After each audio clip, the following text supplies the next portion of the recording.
Hello everyone, this is C Harish Wadhwani और मैं अभी आपके साथ में डिस्कस कर रहा हूँ टाइम ऑफ सप्लाई के क्वेश्चन आंसर्स। बहुत सारे क्वेश्चन आंसर नहीं करेंगे लेकिन इतने इंपॉर्टेंट क्वेश्चन आंसर कर लेंगे जिससे आप अपने एग्जाम को क्रैक करने में थोड़ी सी आसानी फील कर पाओगे। This video is being taken up for CA inter exams सितंबर 2024 के लिए, बट जनवरी 2024 के लिए भी आप इसको रेफर कर सकते हैं। अगर आप उसके बाद में वीडियो देख रहे हैं सितंबर अटेम्प्ट के बाद में तो आपके लिए रेलेवेंट है, कोई दिक्कत नहीं है, क्योंकि अभी भी यहाँ से मैं देख पा रहा हूँ कि आपके लिए जनवरी में अगर एग्जाम होगा तो इस चैप्टर में कोई भी अमेंडमेंट एज सच नहीं है, so you can carry on with this, कोई इशू नहीं है। दूसरी बात, अगर कोई सीए इंटर के अलावा कोई सीएस एग्जीक्यूटिव का स्टूडेंट या फिर सीएमए इंटर का स्टूडेंट भी अगर इसको देख रहा है तो आपके लिए भी ये रेलेवेंट, कोई इशू नहीं है। स्टार्ट करते हैं। सिलेक्टेड क्वेश्चंस करूंगा, इंपॉर्टेंट क्वेश्चंस करूंगा जिससे आपको आसानी हो जाए टीओएस के क्वेश्चंस को हैंडल करने। सबसे पहला कुछ एमसीक्यूज से स्टार्ट करता हूं। ये एमसीक्यूज सीए इंस्टीट्यूट की एसएम स्टडी मटेरियल मतलब मॉड्यूल में दिए हुए क्वेश्चंस को है, फटाफट से देखते हैं। Question 29, Bajrang private limited agreed to supply goods to Bhagirathi private limited for ₹1,50,000 on 23rd of June। तो देखो ये अग्री किया है इस दिन पे, ये डेट कोई काम की नहीं है।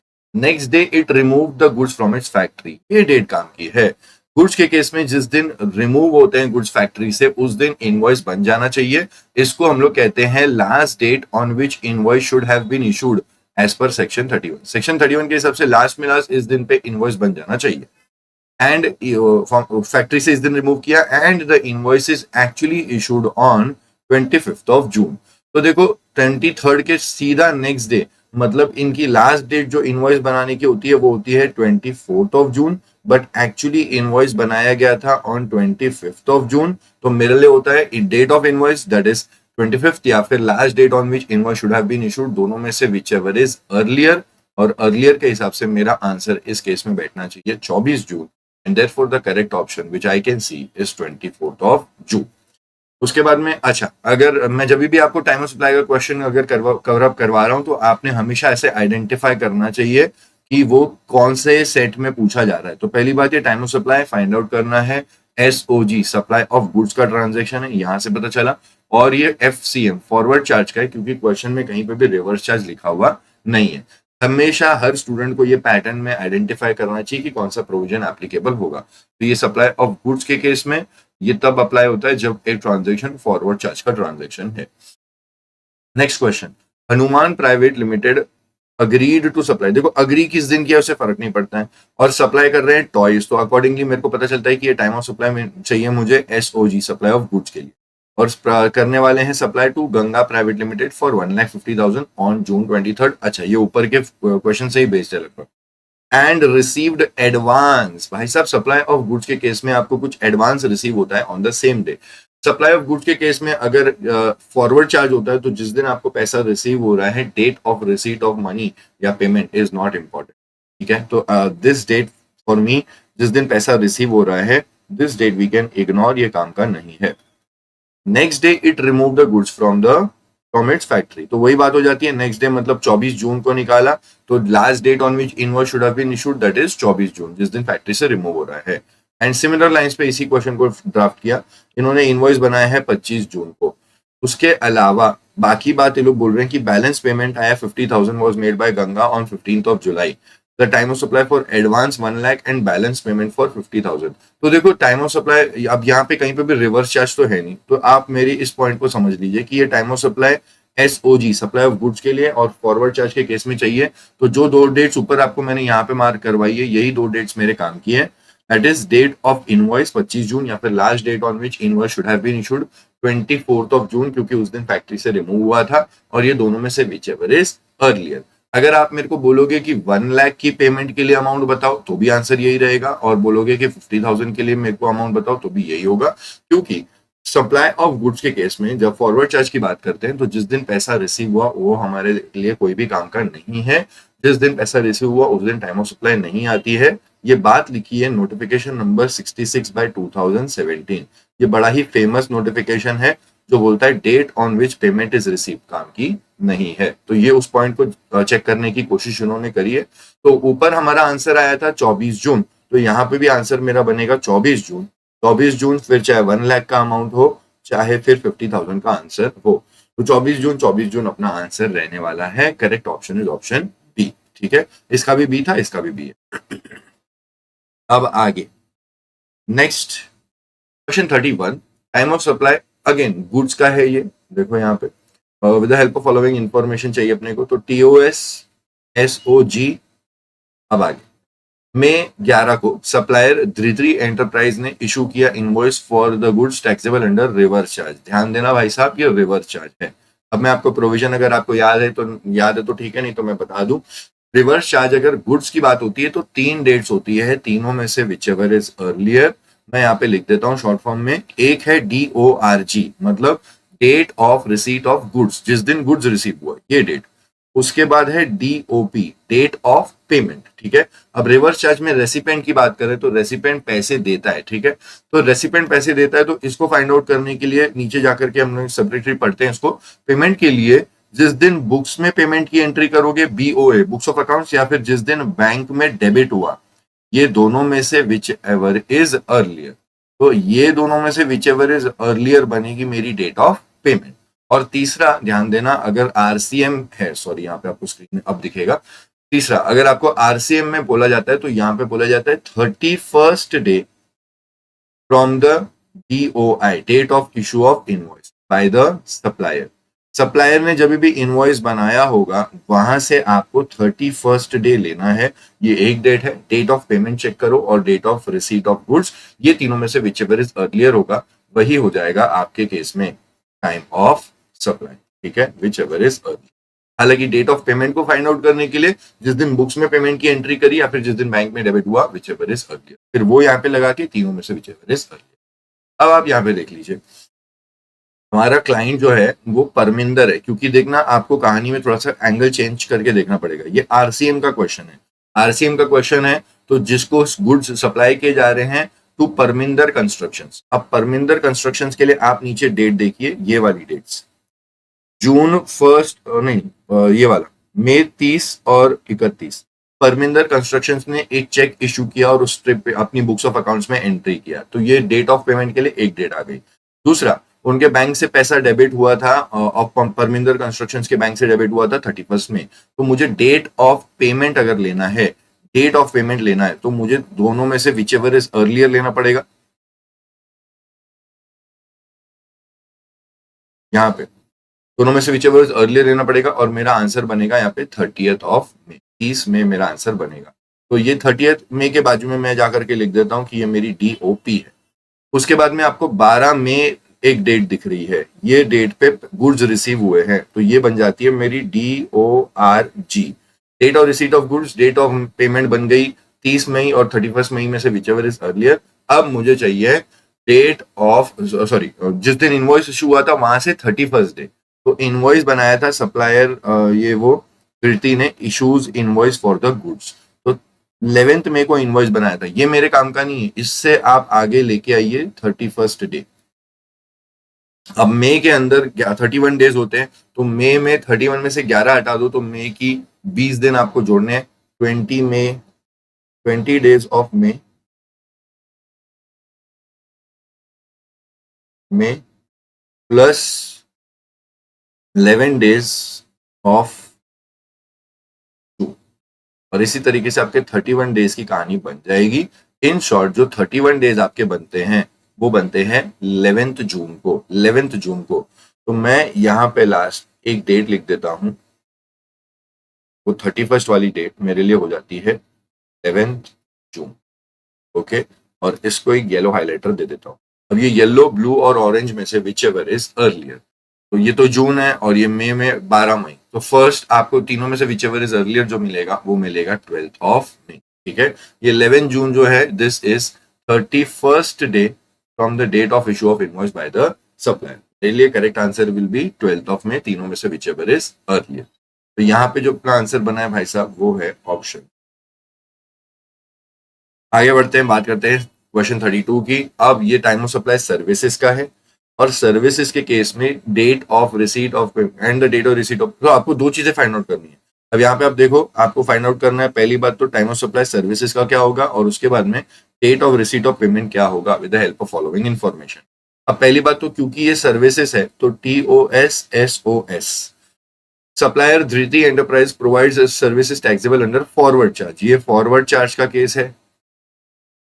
ओके, फॉरवर्ड चार्ज में सबसे पहला सवाल यही होता है कि सेक्शन 31 के टाइम लिमिट को फॉलो किया हुआ है तो आपके लिए टाइम ऑफ सप्लाई अलग कहानी पे रहेगा, और अगर 31 को फॉलो नहीं किया तो टाइम ऑफ सप्लाई अलग ट्रैक पे रहेगा।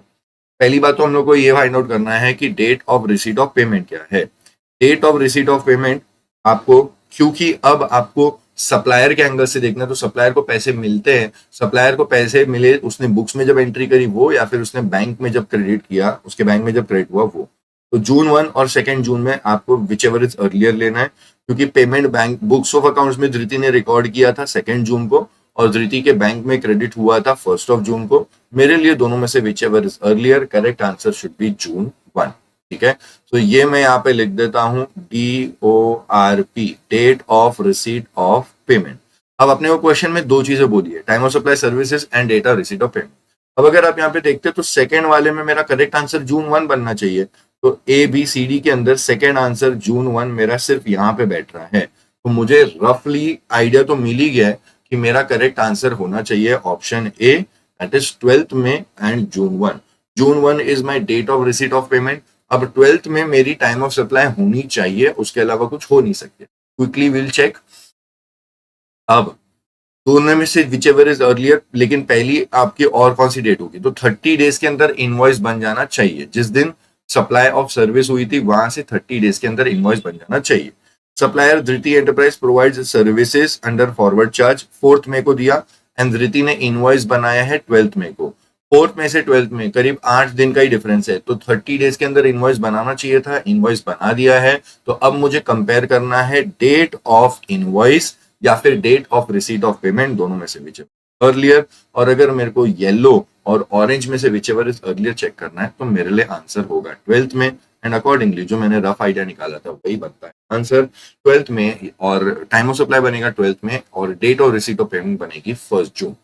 ये था अपना क्वेश्चन नंबर 32, इसका आंसर अपना बना है option A. Then we have question 33। Style Saloon provides vouchers worth ₹1,000, which is valid for a period of 6 months. The customers who avail services exceeding ₹10,000 in any month. Customers can redeem such vouchers for hair styling services. मैंने इसको highlight करके दे दिया, underline कर दिया, और यहीं पे आपका आंसर भी बनता है। देखो, ऐसे वाउचर जिनके अगेंस्ट सप्लाई आइडेंटिफाइबल होती है, ऐसे वाउचर्स के लिए टाइम ऑफ सप्लाई बनता है date of issue of voucher. तो कस्टमर्स क्यों बोला जाता है कि आप रिडीम कर सकते हो इस वाउचर को, for which service, for hair styling service, इसके लिए यूज कर सकते हैं। This gives me an indication कि यहाँ पे supply is identifiable, and if supply is identifiable, जिस दिन वाउचर इशू हुआ है वो हो जाएगा टाइम ऑफ सप्लाई। तो ये आगे, mister Dwarka availed services of ₹12,000 on 3rd June from saloon and is issued a voucher of ₹1,000 on 5th of June। आगे आंसर भाई, issued a voucher of ₹1,000 on 5th of June। और 5th of June को voucher issue हुआ था, उसने redeem किया है 4 सितंबर को for hair styling services from style saloon. Time of supply for voucher issued to mister Dwarka is 5th of June। Okay, तो ये वाला आपका ऑप्शन बनता है ऑप्शन बी। ऊपर से देख करके आते हैं, B B A A B B A B. ठीक है, तो ये आपके सारे स्टडी मटेरियल के जो एमसीक्यूज थे सी इंस्टीट्यूट की स्टडी मटेरियल के, वो हमने कर लिए। अब मेरे पास में कुछ क्वेश्चंस मैंने ऑलरेडी लिस्ट बना करके रखी हुई है, उनको जाकर के देखते हैं। क्वेश्चन नंबर 12 और 13 मेरे हिसाब से इसके बारे में हमको देखना चाहिए, तो quickly will go to question 12 and 13। Oh yes, ये बहुत बढ़िया क्वेश्चन है, ये फुल फ्लेजेड क्वेश्चन है, मटेरियल का ही क्वेश्चन है, और ध्यान देना मटेरियल के क्वेश्चन भी कई बार डायरेक्ट पेपर में आ जाते हैं, और ये तो बहुत ही बढ़िया क्वेश्चन है। Determine the time of supply in the following cases assuming GST is payable under reverse charge। तो देखो, पहली बात तो आपको फाइंड आउट करना है कि टाइम ऑफ सप्लाई है किस चीज का निकालना है अपने को, रिवर्स चार्ज में, और गुड्स का सवाल है ये। ठीक है ना, date of receipt of goods, date of payment of goods. तो मैं पहले चेक कर लेता हूँ मेरे को कौन से प्रोविजन देखने हैं, टाइम ऑफ सप्लाई में, सप्लाई ऑफ गुड्स, और उसमें रिवर्स चार्ज। अभी मैंने आपको बोला था रिवर्स चार्ज में गुड्स का काम होगा, तो 3 डेट्स में से विच एवर इज अर्लियर। एक है DORG, date of receipt of goods, उसके बाद में DOP, डेट ऑफ पेमेंट। लेकिन डेट ऑफ पेमेंट के लिए जिस दिन बुक्स में आपने पेमेंट की एंट्री करी, या फिर बैंक में जिस दिन डेबिट हुआ। देखो, RCM का केस है ना, RCM का केस है, RCM के केस में आपको रेसिपेंट के एंगल से देखना है। तो रेसिपेंट के लिए पैसा उसके बैंक से डेबिट होता है जब वो पेमेंट कर रहा होता है। तो बैंक में जब डेबिट हुआ या बुक्स में जब एंट्री करी, दोनों में से जो भी अर्लियर होगा ये बनेगा आपका डेट ऑफ पेमेंट, और फिर ये डेट ऑफ पेमेंट आपकी सेकेंड वाली डेट होगी, और थर्ड वाली डेट आपको चेक करना है 31st day from the date of invoice. Date of invoice के यहां से 31st डे आप कंप्यूट कीजिए। अब ये तीनों में से जो भी अर्लियर बनेगा वो हो जाएगा आपका time of supply, supply of goods RCM के केस में। ठीक है जी। तो आपके पास में DORG ये तो तैयार है, date of receipt of goods ये तैयार है, date of payment by the recipient ये भी आपको दी गई है। आप इसमें से देख सकते हैं विचएवर इज अर्लियर वाला लॉजिक लगा के। तो DORG है, DOP है। Date of issue of invoice by the supplier ये मेरे काम का नहीं है भाई साहब, मेरे को चाहिए 31st day. Okay, 31st day यहां से चाहिए। तो एक बार के लिए मेरे को कट ऑफ कर देना क्योंकि ये तो मेरे काम का ही नहीं। ओके, मेरे को जो चाहिए वो 31st डे वाली बात है। तो तीनों कंपेयर करने के लिए पहले मैं 31st डे कंप्यूट कर लेता हूँ। जून में 29 जून को इनवॉइस बना है, तो जून में तो 30 ही दिन होते हैं, तो एक दिन जून का ऐड कर लो और जुलाई के 30 दिन ऐड कर लो तो आपका 31 बन जाएगा। इससे मुझे पता चलता है कि मुझे यहाँ पे लेना चाहिए जुलाई 30।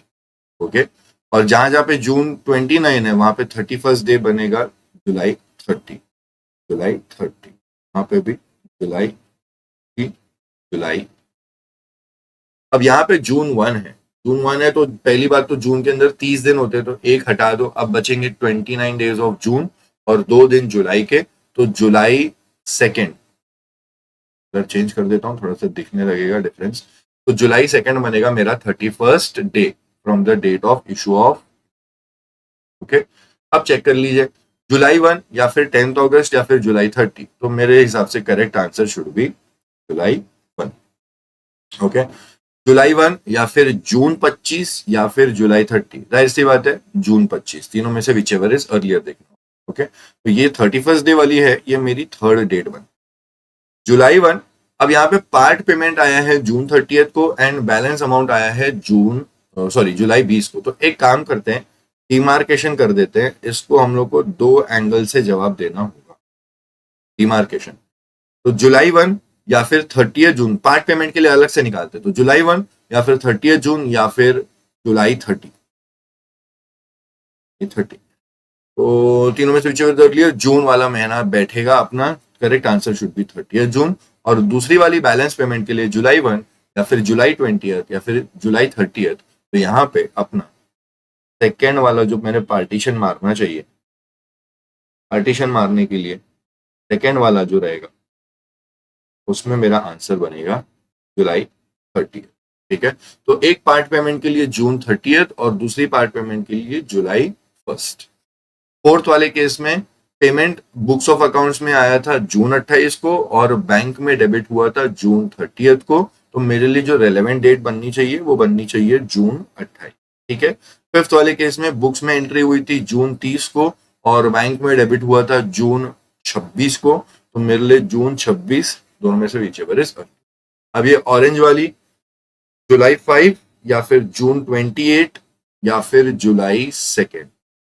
तो 28 ऑफ जून यही बनेगा अपना आंसर, 28 ऑफ यही अपना आंसर बनेगा। फिफ्थ वाले केस में जुलाई 1 फिर जून 26 या फिर जुलाई 30।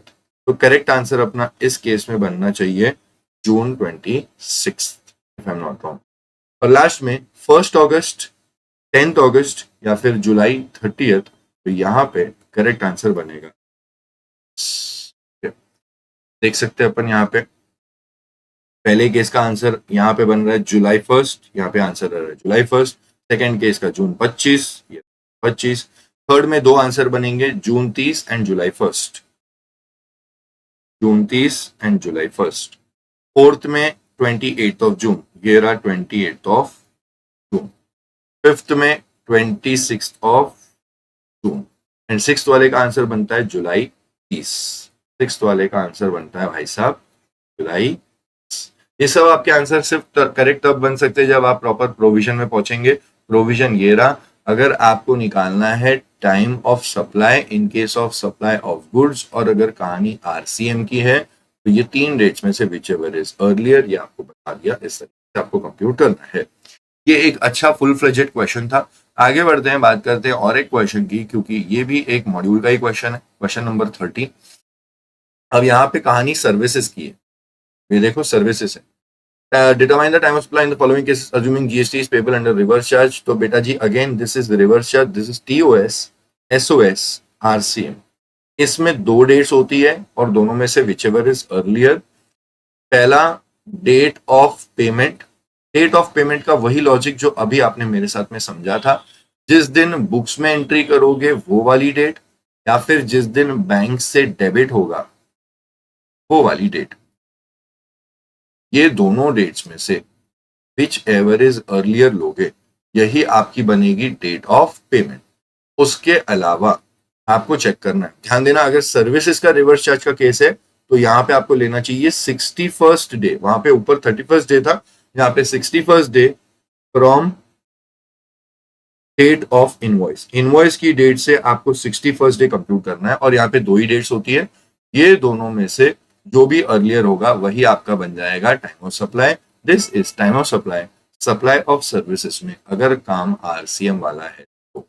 ओके, अब ये 2 प्रोविजंस में 2 डेट चेक करो, एक डेट ऑफ पेमेंट और उसके बाद में 61st। आ जाओ यहाँ पे, डेट ऑफ पेमेंट आपको क्वेश्चन में तैयार बिरयानी की तरह दी हुई है। हम लोग एक बार के लिए डिमार्केशन करके पहले डेट ऑफ पेमेंट सेट कर लेते हैं दिमाग में। August 10 तो कोई बात नहीं, August 10 तो कोई बात नहीं। अब पार्ट पेमेंट है, लास्ट क्वेश्चन में भी ऐसा ही कुछ था, तो पार्ट पेमेंट में एक डिमार्केशन मार देते हैं, इनको हम लोग को 2 सेपरेट केसेस की तरह सॉल्व करना होगा। Okay, this will remain June 29। Okay, इस तरीके से तो यहाँ पे पार्ट पेमेंट के लिए जून 30 है डेट ऑफ पेमेंट, और दूसरी वाली पार्ट पेमेंट के लिए सितंबर 1 है डेट ऑफ पेमेंट। 4th और 5th में आपको विच एवर इज अर्लियर का लॉजिक लगाना पड़ेगा। बुक्स में एंट्री हुई थी 28 जून को और बैंक में डेबिट हुआ है 30 जून को, तो दोनों में से विच एवर इज अर्लियर। मैं ऑरेंज कलर का सर्कल दे देता हूं यहाँ पे, मेरे हिसाब से जून 28 बनेगा डेट ऑफ पेमेंट, और पेमेंट बुक्स में 5th केस में आया था 30 जून को और बैंक में डेबिट हुआ था 26 जून को, तो दोनों में से विच एवर इज अर्लियर। मैं ऑरेंज का कलर का सर्कल बना करके इंडिकेट कर रहा हूँ कि ये है मेरा TOP, ये है मेरा TOP, date of payment. Okay जी, अब अपने को ये दोनों में से which ever is earlier check करना होता है, लेकिन ध्यान देना मेरे लिए ये डेट तो काम की है ही नहीं, मुझे यहां से आगे पहुंच करके निकालना है 61st day. Okay, 61st day, जून 29 के आगे अब आपको 61st डे निकालना है, तो पहली बात, आप जून के अंदर 30 डेज होते हैं तो एक दिन जून का ले लेंगे, जुलाई में 31 डेज होते हैं तो वो जोड़ लो। अब आपको आगे जाकर के और पहुंचना है अगस्त में, ठीक है, तो अब अगस्त में और 29 डेज जोड़ेंगे तो अपना काम बन जाएगा। मेरे हिसाब से 61st डे जो बनेगा वो 29th ऑफ अगस्त बनेगा, और जहां जहां पे 29 जून है वहां वहां पे मेरा जो 61st डे बनता है वो 29th अगस्त होगा, 29th अगस्त, और यहाँ पे भी 29th of this. I am writing it twice because part payment के 2 अलग अलग केसेस है, तो 2 बार मुझे इसकी जरूरत पड़ेगी। जहां जहां पे जून 1 है वहां वहां पे आपका 61st डे कंप्यूट करने के लिए जून के 29 डेज, जुलाई के 31 डेज और अगस्त का एक दिन, तो 1 अगस्त, 1 अगस्त, और यहां पे भी 1। ओके, तो मैं ग्रीन से बता देता हूं, ये जो जो मेरा जून 1 है वहां पे मैंने 1 अगस्त किया हुआ है। ओके, अब बात करते हैं तीनों में से, सॉरी दोनों में से विच एवर इज अर्लियर वाली कहानी। 10th अगस्त या फिर 29th अगस्त, जाहिर सी बात है, मैं येलो से आपको बता देता हूं कि आपका टाइम ऑफ सप्लाई क्या होगा, 10th या 29th अगस्त, ऑब्वियसली 10th अगस्त। 10th अगस्त या फिर 1 अगस्त, ऑब्वियसली 1 अगस्त। केस 3 में 2 पार्ट्स हैं, पार्ट 1 30th जून या 29th अगस्त, ऑब्वियसली 30th जून। पार्ट 2 1 सितंबर या 29th अगस्त, 29th अगस्त। केस 4 28 जून या फिर 1 अगस्त, जाहिर सी बात है 28 जून। एंड केस 5 26 जून या फिर 29th August, answer should B 6। यहाँ पे चेक करते हैं, पहले वाले का 10th अगस्त, दूसरे वाले का 1 अगस्त। थर्ड में दो पार्ट्स हैं, part 1 30 June, part 2 30 June and 29 August, ये भी करेक्ट, ये भी correct. 28 June case 4 and 26 June case 5। This is how we completed अपना time of supply supply of services में आज सेम रहेगा, तो दो डेट्स में से विच एवर इज अर्लियर। मेरे पास में लिस्ट में कुछ और क्वेश्चन है, क्वेश्चन 3 5 6 7 9 10, ठीक है, 3 5 6 7 9 3। अगेन स्टडी मटेरियल क्वेश्चन है भाई साहब ये।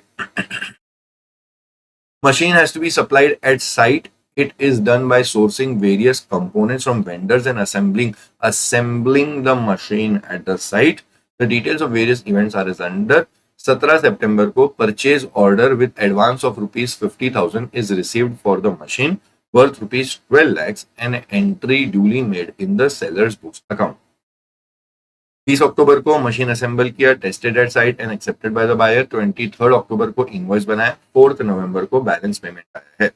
Determine the time of supply in the above scenario. तो देखो यहाँ पे पहली बात तो ये मशीन है तो गुड्स की बात होगी, तो time of supply supply of goods, और कहीं पे कुछ भी नहीं लिखा हुआ है कि फॉरवर्ड चार्ज है या रिवर्स चार्ज है, तो हम लोग तो यहाँ पे यही समझेंगे कि ये फॉरवर्ड चार्ज है।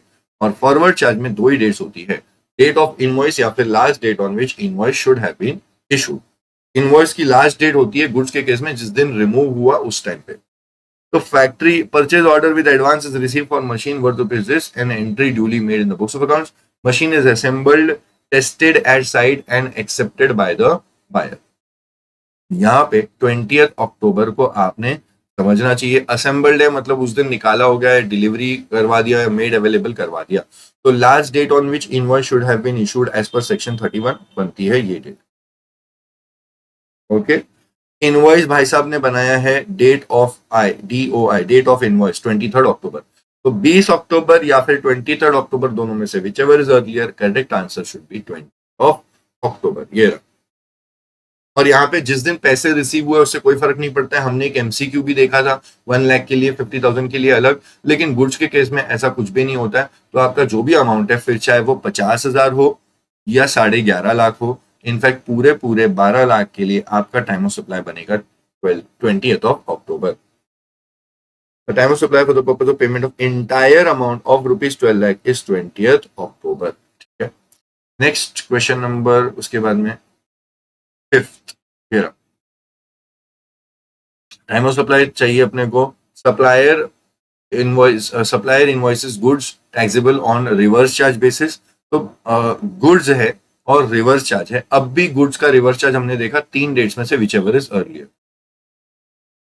तो Bridge company 30 days from the date of issuance of invoice elapse on 3 June. 3 जून को वो 30 days इलैप्स हो रहे हैं, मतलब उसके आगे वाला डेट अपने को लेना चाहिए, दैट इज 31st डे लेना चाहिए। 12 मई को ब्रिज एंड कंपनी ने गुड्स रिसीव किया, this is date of receipt of goods. Bridge and company ने पेमेंट दिया था, डेट ऑफ पेमेंट। अब ये आपके पास में 30 जून 3rd, तो इसके आगे वाला एक डेट लेना चाहिए, क्योंकि ये लोग ने बोला है 30 days इस दिन पे खत्म हो रहे हैं, लेकिन मुझे चाहिए होता है 31st day, and 31st day मतलब मेरे लिए बनेगा 4th जून। ओके, तो 4 जून या फिर 12 मई या फिर 30 मई। तो correct answer in this case should be 12 मई। और यही चीज आपको नीचे आंसर फॉर्मेट में भी दिख रही है, 12 मई या 4 जून या 30th मई। तो correct answer in this scenario should be 12th May. Okay, 12th May. 6th वाला सिमिलर लाइंस पे है, कोई ज्यादा दिक्कत नहीं मुझे लगता है कि ये क्या है, ये सिमिलर लाइंस पे, मैं इसको नहीं कर रहा हूँ, ठीक है, या आप आराम से कर सकते हो, similar. And you have 7 9 10। Booking of convention hall, sum agreed 15,000, advance of rupees 3,000 is received, function is held in convention hall. ये एक सर्विस है, क्योंकि कन्वेंशन हॉल बुकिंग किया हुआ है, तो ये renting of immovable property types का जो सर्विस होता है उसके लिए है।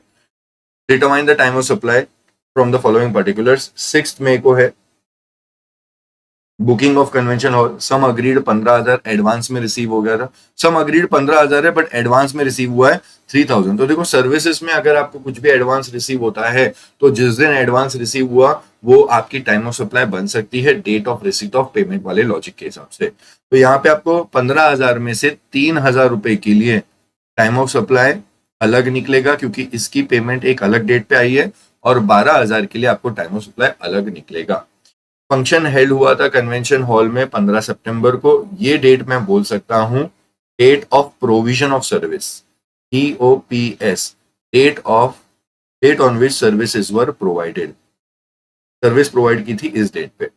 अब जब भी सर्विस प्रोवाइड की वहां से एक महीने के अंदर इनवॉइस बन जाना चाहिए, 30 डेज के अंदर बन जाना चाहिए नॉर्मल केस में। ये लोग ने इनवॉइस बनाया 15,000 का 27 ऑफ अक्टूबर। तो देखो अगर आप रफली भी एक महीना भी जोड़ते हो ना तो सितंबर 15 के बाद में एक महीना रफली खत्म होता है 15 अक्टूबर के आसपास, और ये लोग ने 27 अक्टूबर बनाया है। मतलब ये लोग ने जिस दिन इनवॉइस बनाया वो 30 डेज के बाद वाला डेट बैठ रहा है। तो ऐसे केस में आपने अगर सेक्शन 31 को फॉलो नहीं किया, सेक्शन 31 बोलता है कि invoice should be prepared in with in 30 days. तो 15 सितंबर को अगर सर्विस दी थी तो उसके बाद में 30 डेज आप काउंट करो, रफली तो आपका यहीं पे बैठेगा ना 15 अक्टूबर के आसपास में। तो इस दिन तो आपने बना देना चाहिए बट आपने लेट बनाया, तो ऐसे केस में आपका टाइम ऑफ सप्लाई क्या निकलता है देना, टाइम ऑफ सप्लाई यहाँ पे जिस दिन सर्विस प्रोवाइड किया, date of provision of service 15 of सितंबर, या फिर date of receipt of payment जिस दिन पैसा आया, दोनों में से विच एवर इज अर्लियर। अब आपको एक अमाउंट है 3,000 का और दूसरा अमाउंट है 12,000 का, तो ये तो अपना फिक्स ही रहने वाला है, date of provision of service वो तो 15 सितंबर ही रहेगा। अब रिसीट ऑफ पेमेंट पे देखते हैं हम लोग, 3,000 आया है 6 मई को और 12,000 आया है 3 नवंबर को। तो यहाँ पे मैं लिखता हूँ 6 मई एंड 3 नवंबर, 6 मई एंड 3 नवंबर। अब आप देख लीजिए दोनों में से विच एवर इज अर्लियर। तो इस वाले का 3,000 रुपए के लिए टाइम ऑफ सप्लाई बनेगा 6 में, और 12,000 के लिए टाइम ऑफ सप्लाई बनेगा 15 ऑफ सितंबर। Okay, date on which services were provided और दूसरा date of receipt of payment. तो 6 में एंड 15 सितंबर ऐसा आंसर होना चाहिए। 3,000 के लिए 6 में एंड 12,000 के लिए 15 ऑफ सितंबर। ओके, क्योंकि सेक्शन 31 का टाइम लिमिट जो होता है 30 डेज के अंदर इनवॉइस बना देना चाहिए, इशूड विद इन 30 डेज, वो फॉलो नहीं हुआ है। Question 9, question 10, Raju Private Limited receives the order and advance payment on 5th of January for carrying out architectural design job। तो देखो ये वापस से सर्विसेज की बात है, सप्लाई ऑफ सर्विसेज, और सप्लाई ऑफ सर्विसेज में एडवांस अगर आपको आता है तो वो डेट भी आपके काम की होती है। It delivers design on 23rd of April। By oversight, no invoice is issued at that time and invoice is issued much later after the expiry of the prescribed time period। तो देखो अगर आपने टाइम पीरियड के अंदर invoice नहीं बनाया तो आपको सर्विसेज के केस में दो डेट्स के हिसाब से टाइम ऑफ सप्लाई निकलेगा, DOPS, date of provision of service जिस दिन सर्विस प्रोवाइड किया था, या फिर DORP, date of receipt of payment जिस दिन पैसा आया था। अब यहाँ पे आप देख लो ये लोग ने कुछ कायदे से तो चीजें बताई नहीं है। पेमेंट एडवांस आ गई थी 5th of January को और प्रोवाइड किया है सर्विस 23rd April को। तो ये जो बनती है ये बनती है मेरी DOPS, date of provision of service, और ये बनती है मेरी DORP, date of receipt of payment. 5 जनवरी या 23 अप्रैल विच एवर इज अर्लियर। तो इस केस में 5 जनवरी पहला आ गया, पेमेंट वॉज रिसीव्ड ऑन ये वाला, therefore date of payment 5th of January is the time of supply। okay,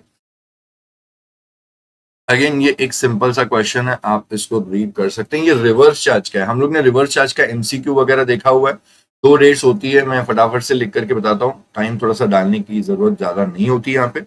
जिस दिन रिवर्स चार्ज में जिस दिन बुक्स ऑफ अकाउंट में एंट्री किया वो, और रिवर्स चार्ज में रेसिपिएंट के एंगल से देखोगे तो रेसिपिएंट को जिस दिन बैंक में पैसा डेबिट हुआ वो डेट,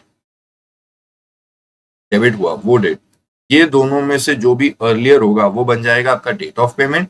और इसी को कंपेयर करना है, ध्यान देना सर्विसेज का RCM है तो आपको लेना चाहिए 61st day from the invoice date, DOI।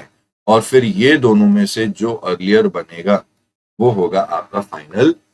Okay, so I am not solving this sum, ये सिमिलर लाइंस पे ही है, फटाफट से आप इसको पॉज करके देख सकते हैं। बढ़ रहा हूँ आगे। आगे कुछ और एक आधे क्वेश्चन मैंने रखे हुए, देखता हूँ कितने इंपॉर्टेंट क्या कुछ है।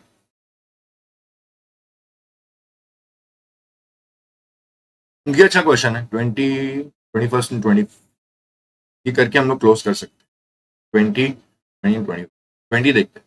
ओके, सो स्टार्ट करते हैं। एक्चुअली कुछ सिस्टम में लैग हो रहा था, तो मैंने फिर वापस से स्टॉप करके उसको रीस्टार्ट किया। यहाँ से कंटिन्यू करते हैं। Question number 20 XYZ and company एक फर्म है चार्टर्ड अकाउंटेंट्स का, and it has issued invoice for services rendered. Invoice issue किया हुआ है for services rendered to mister A on 7th of September। तो देखो जी, मैं यहाँ पे लिख देता हूँ DOI, डेट ऑफ इनवॉइस, और वो है 7th of September। Determine the time of supply in the following independent case. तो अलग अलग केसेस हैं। पहला वाला, provision of service was completed on 1st August and payment was received on 28th of September। अब यहाँ पे समझना आप एक बात, पहली बात तो ये टाइम ऑफ सप्लाई सर्विसेज के लिए फाइंड आउट करना है, SOS। और क्योंकि चार्टर्ड अकाउंटेंट्स की जो सर्विस होती है उसके लिए RCM का कोई भी प्रोविजन बताया नहीं गया है, तो ये क्लियरली FCM होगा। फॉरवर्ड चार्ज में अगर आपको सप्लाई सर्विस का टाइम ऑफ सप्लाई निकालना है तो दो अलग तरीके की बातें होती हैं, या तो सेक्शन 31 को टाइम लिमिट को कंप्लाई किया या नहीं किया। 31 को कंप्लाई करना मतलब जिस दिन आपने सर्विस प्रोवाइड की वहां से 1 मंथ के अंदर इनवॉइस बन जाना चाहिए। तो सर्विस प्रोवाइड हुई है, provision of service was completed on 1st August, और वहां से मोटा मोटी एक महीना गिनेंगे तो अगस्त के बाद 31st August को ही 30 दिन खत्म हो जाएंगे। तो 31st August को लास्ट डेट है, तब तक इनवॉइस बन जाना चाहिए।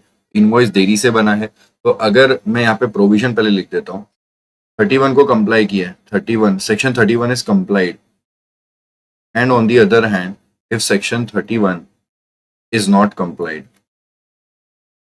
मतलब इनवॉइस सर्विस देने के बाद 1 मंथ के अंदर बना था कि नहीं बना था। अगर बना था तो 31 कंप्लाई हो जाता है, और अगर नहीं बना था तो 31 कंप्लाई नहीं हुआ।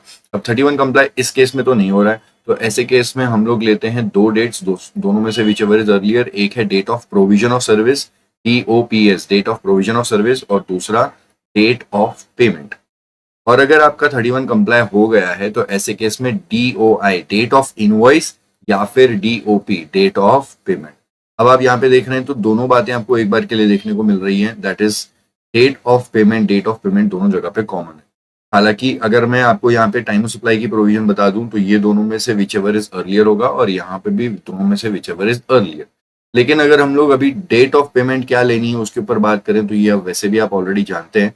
ऐसे केस में books of accounts, BOA, books of accounts में जब एंट्री हुई वो वाली डेट, या फिर बैंक में जब पैसा क्रेडिट हुआ, सप्लायर के बैंक में जब पैसा क्रेडिट हुआ वो वाली डेट, ये दोनों में से जो भी अर्लियर डेट होगी ये बन जाएगा मेरा डेट ऑफ पेमेंट। DOP मतलब date of receipt of payment.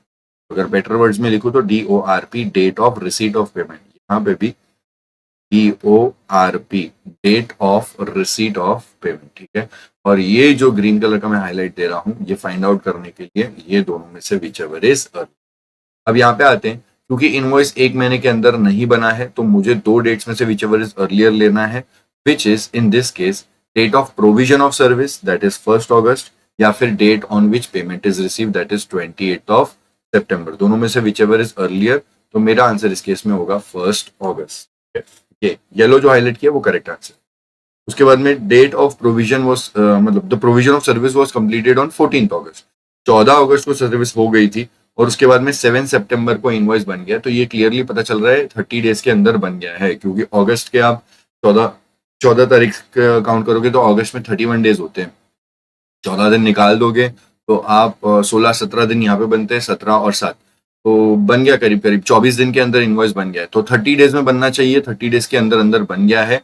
और अगर 30 डेज के अंदर अंदर बन गया है तो जिस दिन आपका इनवॉइस बना था, डेट ऑफ इनवॉइस या फिर डेट ऑफ पेमेंट, जिस दिन पेमेंट आई, तो ये दोनों डेट्स में से आपको देखना है विच एवर इज अर्लियर, 7 सितंबर या फिर 28 सितंबर। तो भाई साहब इस केस में आंसर होगा मेरा date of invoice, that is 7 September. ये हो जाएगा मेरा करेक्ट आंसर पॉइंट नंबर 2 का। Third, mister A The payment, Mr. A made the payment on 3rd of August. However, provision of service was remaining to be completed. भाई ऐसे case में तो बात सिंपल है, अगर पेमेंट ही पहले आ गई है तो फिर आपको वही डेट कंसिडर कर लेनी चाहिए, ठीक है ना। सर्विस प्रोवाइड करनी बाकी है, उसे कोई फर्क नहीं पड़ता है, इनवॉइस बन गया है और यहाँ पे पेमेंट भी आ गई है, तो भाई डेट ऑफ मैं बोलता हूँ इनवॉइस सर्विस देने के बाद 1 मंथ के अंदर आपका इनवॉइस बनना चाहिए। तो इनवॉइस बन रहा है, ये सारी बातें इधर एप्लीकेबल होती ही नहीं है, बिकॉज यहाँ पे अब तक प्रोविजन ऑफ सर्विस ही नहीं हुई है। बट सर्विसेज के केस में अगर आपको एडवांस में पैसा रिसीव हो जाता है, तो जिस दिन आपको एडवांस रिसीव हो जाता है वही हो जाती है आपकी टाइम ऑफ सप्लाई। तो इस केस में 3rd of August will be the time of supply, जिस दिन पैसा आया। Fourth case, Mr. A made the payment on 15th of September. However, provision of services is again remaining to be completed. अब अगर इस case को मैं यहाँ से कंपेयर करूं तो देखो इनवॉइस तो 7 सितंबर को बन गया, अब पेमेंट आ रही है 15 सितंबर को। तो इस केस में क्योंकि आपका इनवॉइस ही पहले बन गया है, पेमेंट के भी पहले इनवॉइस बन गया है, तो इस केस में अगेन मेरा आंसर बनेगा 7th of September। ये होगा मेरा correct answer 7th of September, क्योंकि मुझे कंपेयर करना है जिस दिन पेमेंट आया वो और जिस दिन इनवॉइस बना वो। तो देखो 31 की बात कंप्लाई हो जाती है। 31 बोलता है कि आपका इनवॉइस बनना चाहिए बिफोर और after provision of service, before और आफ्टर प्रोविजन ऑफ सर्विस। तो यहाँ पे तो बिफोर में ही बन गया, अगर बिफोर में ही बन गया तो आई विल देन से कि मेरा सेक्शन 31 का provision is getting complied, and 31 is getting complied ऐसे केस में, ठीक है ना।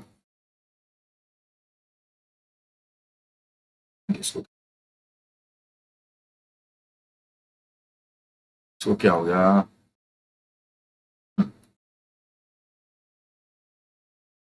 इफ 31 इज गेटिंग कंप्लाइड तो ऐसे केस में date of invoice, date of payment, इस केस डेट ऑफ इनवॉइस है मेरी 7th of September और पेमेंट आ रही है 15 सितंबर को, तो दोनों में से which ever is earlier, and therefore मेरी कहानी बैठेगी यहाँ पे 7th of September। That is the correct. यहाँ पे आप देख भी सकते केस 4 में 7th, ठीक है, केस 3 में 3rd August, ये 1st August and 7th September, 1st August 7th September, 3rd August 7th September। तो ये था क्वेश्चन 20। इसके बाद मेरे पास और एक क्वेश्चन है, क्वेश्चन 21। प्रणव एसोसिएट्स एक पार्टनरशिप फर्म है, they have provided recovery agent services. देखो रिकवरी एजेंट सर्विसेज किसको दिया है, न्यूटन, एक एनबीएफसी को दिया हुआ है। सो दिस इंडिकेट्स कि ये ट्रांजैक्शन एक आरसीएम का ट्रांजैक्शन है। अब अगर आरसीएम के ट्रांजैक्शन की बात करें तो time of supply of services है, क्योंकि रिकवरी एजेंट की सर्विसेज है। Time of supply in case of supply of services where the transaction is taxable under reverse charge. इसमें आपको दो डेट्स में से विच एवर इज अर्लियर के हिसाब से आंसर निकालना है। एक है डीओपी, डेट ऑफ पेमेंट, और दूसरा है 61st डे, ध्यान देना 61st day from the date of issue of.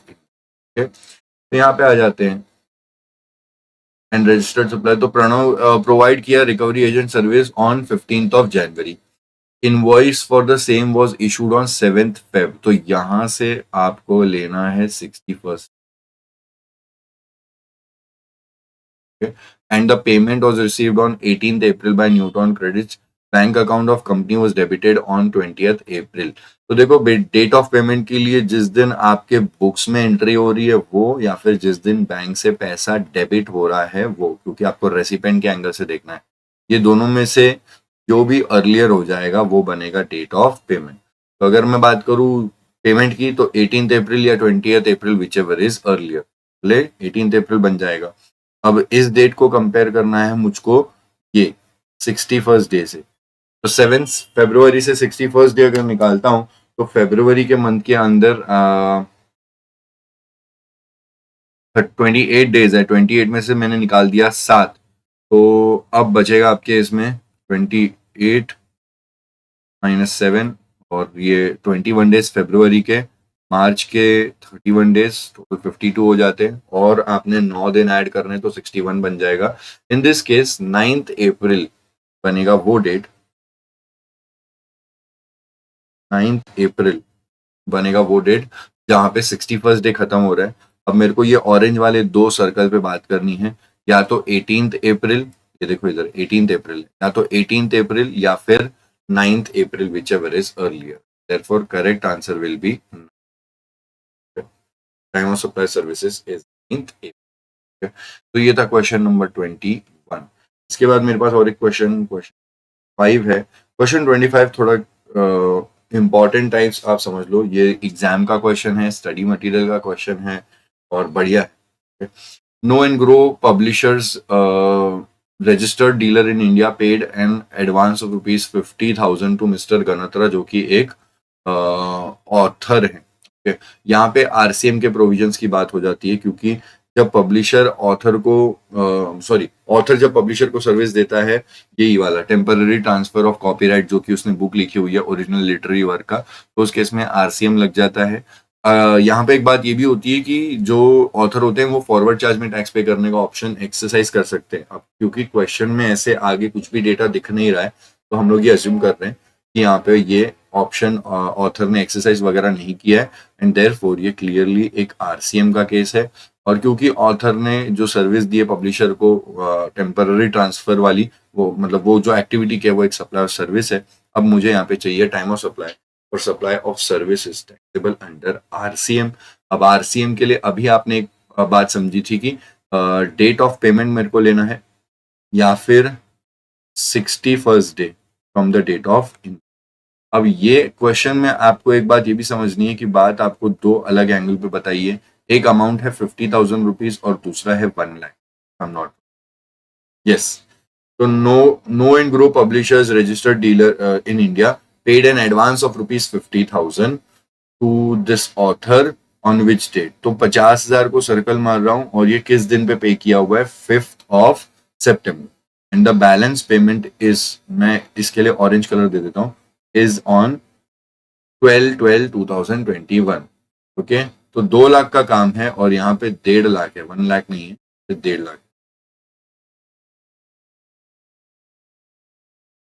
1,50,000.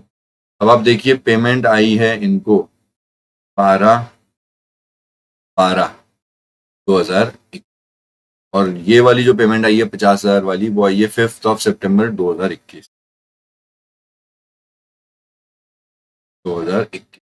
अब 61st डे काउंट करना है आपको यहां से, बिकॉज इनवॉइस जो इशू किया गया था मिस्टर गनत्रा द्वारा, वो इनवॉइस बनाया था 6th of October 2021 को. यहां से आपको 61st डे लेना है. अब अक्टूबर में 6 तारीख को इनवॉइस बनाया तो 31 डेज होते हैं, उसमें से आप 6 निकाल दीजिए, तो 25 days of October and then 30 days of November बन गया 55 प्लस और 6 डेज लेंगे तो 6th दिसंबर बन जाएगा. ठीक है, is equal to 61. Therefore 6th December बन जाती है वो डेट जहां पे मेरा ये पीरियड खत्म हो रहा है,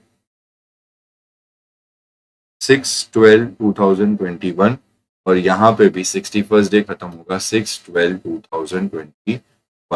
अब मुझे टाइम ऑफ सप्लाई लेना है दोनों में से whichever is अर्लियर वाली डेट, तो 5th September ये बन जाएगा 50,000 रुपए के लिए time of supply, and 6th December बन जाएगा ये 1,50,000 के time of supply. This was case 1. Case 2 की जहां तक बात है, तो केस 2 में भी हम लोग को इनवॉइस एक अलग डेट पे बन रहा है, हालांकि पेमेंट तो जो डेट उन्होंने बोली है वही आ जाएगी. ओके, तो मैं डीओपी में वही लिख लेता हूं जो मैंने ऊपर लिखा था. पेमेंट 50,000 की आई है 2021 सितंबर को और ये आया है 12th दिसंबर 2021. 61st डे कब खत्म हो रहा है? तो देखो आपको ना क्वेश्चन के अंदर यहाँ पे 61st डे कंप्यूट करना है, अलग बात है, क्योंकि केस 1 और केस 2 में यही आपका डिफरेंस. इनवॉइस बनाया है 17 दिसंबर को. अब 17 दिसंबर से अगर मुझे 61st डे काउंट करना है तो दिसंबर के कितने दिन?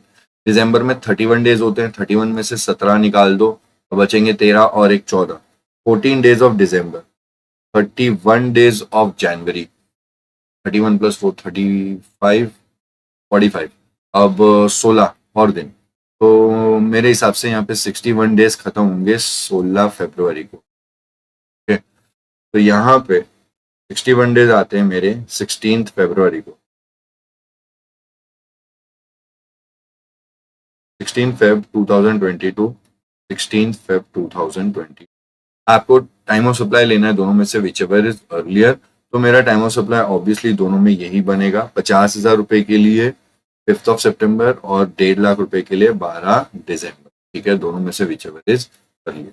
तो 50,000 रुपए के लिए तो फिक्स है 5th ऑफ सितंबर ही रहने वाला है। बट 1.5 लाख रुपए के लिए पहले केस में आंसर है 6th ऑफ दिसंबर और दूसरे वाले में आंसर है 12 दिसंबर। दिस वाज इट, और ये इंपॉर्टेंट चीज थी यहाँ पे। 5 सितंबर, 6 दिसंबर, 12 दिसंबर, ये लो 5 सितंबर यहाँ पे 6 दिसंबर और 12 दिसंबर। तो this was an important question, question number 25। उसके बाद 2 से 3 छोटे मोटे क्वेश्चन है और मुझे लगता है उसके बाद डेटा अपना रेडी हो जाएगा। क्वेश्चन 23, 24, 16, 18, 23, 24। वंश एंड वंश ट्रेडिंग कंपनी है, रजिस्टर्ड है, लायबल टू पे जीएसटी अंडर फॉरवर्ड चार्ज। देखो ट्रेडिंग कंपनी है मतलब गुड्स की काम कर रहे होंगे, तो मुझे टाइम ऑफ सप्लाई चाहिए सप्लाई ऑफ गुड्स के लिए, और क्वेश्चन क्लियरली बोल रहा है कि ये बात एक फॉरवर्ड चार्ज के ट्रांजेक्शन की है। अब गुड्स में अगर आपका फॉरवर्ड चार्ज है तो दो ही डेट होती है, date of issue of invoice या फिर last date of issue of invoice as per section 31। Section 31 बोलता है जिस दिन गुड्स रिमूव हो जाते हैं उस दिन आपकी लास्ट डेट बनती है। तो ये जो है 3 अक्टूबर, this is last date to issue the invoice, last date of date of issuance of invoice as per 31। उसके बाद इनवॉइस एक्चुअली बनाया किस दिन पे वो देख लो। अब इनवॉइस एक्चुअली बनाया है 5 अक्टूबर को, दिस इज DOI। दोनों में से जो भी अर्लियर होगा वही हो जाएगा आपका टाइम ऑफ सप्लाई। तो 3 October will be the time of supply, ये रखना। स्टडी मटेरियल है, एग्जाम क्वेश्चन है 2018 का 4 मार्क का। उसके बाद में और एक क्वेश्चन है, question 4। 4th of September 2020 mister VR मेहमान एक फेमस म्यूजिक कंपोजर है जिनको 3 करोड़ रिसीव हुए हैं for consideration from Jhilmil music company sale of copyrights के लिए। तो ये ट्रांजेक्शन देखो जी, ये RCM का ट्रांजेक्शन है। जब कोई अभी जैसे हमने वो गणत्र ऑथर वाला देखा था वो सेम है, वहां पे ऑथर था, यहाँ पे म्यूजिक कंपोजर है। तो ये जब ऑथर या म्यूजिक कंपोजर जब उसके पब्लिशर या म्यूजिक कंपनी को वो लोग ये देते हैं, क्या बोलते हैं, अपना लेबल, म्यूजिक लेबल को जब अपना राइट्स देते हैं तो उस केस में RCM लग जाता है और रेसिपेंट म्यूजिक कंपनी या वो पब्लिशर जो भी है उनको RCM में टैक्स पे करना पड़ता है। अब यहाँ पे 3 करोड़ रुपए VR मेहमान को मिले हैं। अब इसके ऊपर RCM में कौन टैक्स पे करेगा, जाहिर सी बात है कंपनी। और RCM के लिए टैक्स लाइबिलिटी निकालने के लिए 2 डेट्स है, ये तो अब आपको याद हो ही गया होगा। एक है डेट ऑफ पेमेंट और उसके बाद में दूसरा है 61st day from the date of issue of invoice. Invoice कब बना है वो देखते हैं। He finished his work and made available the CD to the company on 20th of July and raised the invoice। ये है इनवॉइस की date, लेकिन ये मेरे काम की नहीं है, यहां से मुझे लेना है 61st डे। और दूसरी डेट होती है जिस दिन पैसा आया। पैसा आया है 4th ऑफ सितंबर। ओके, ये मुझे देखना है।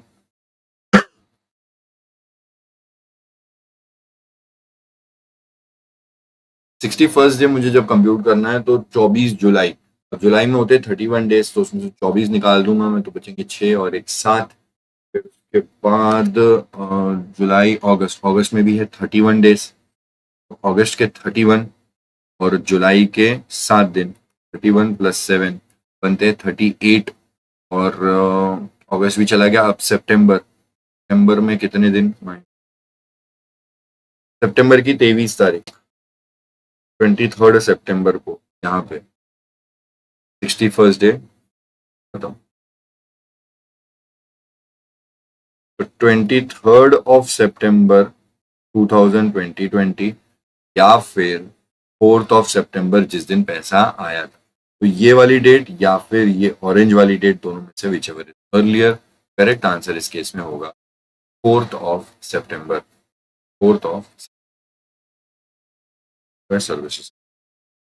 इसके बाद एक दो क्वेश्चन है 16 और 18 और कहानी खत्म।